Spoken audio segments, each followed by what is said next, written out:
Epoch Echo Deck, Aeronautica 6, Base Sector. Background. I served in the United Colonies Air Force, stationed at Aeronautica 6, a facility built on the damp, fog-covered moon Louisiana Prime in the Delta Louisiana system. The base stood on the ruins of an old mining outpost from before the terraforming era. Concrete blocks sank slowly into the bog, and the air was thick with the scent of rust, oil, and ozone from the plasma generators.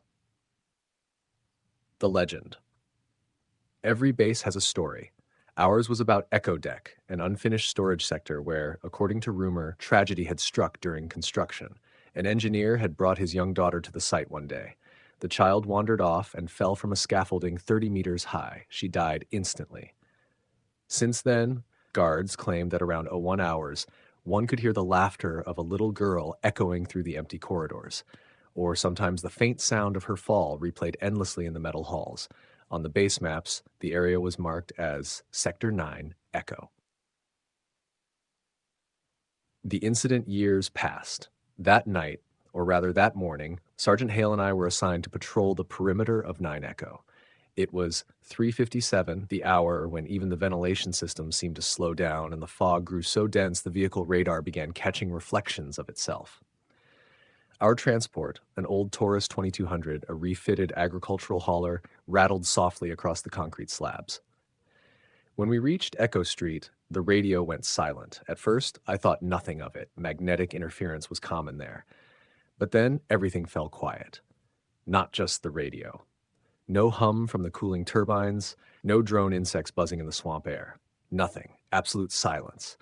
Hale looked at me. I felt it too, as if the planet itself had stopped breathing. That was when we heard it. A moan. Long, drawn out, impossible for a human throat to produce. It wasn't a scream or a roar, something between the organic and the synthetic, like the echo of a woman's pain broadcast through a broken transmission feed. It sounded like metal weeping. The sound came again, louder. Each second it shifted around us, circling the vehicle. Directional sensors flickered erratically, reading movement on the left, on the right, behind us, then inside the cabin. Hale muttered that we should get out, but at that moment the lighting system switched to emergency mode.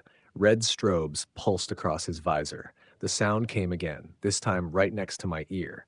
It was like breathing through clenched teeth. Hale shouted for me to drive.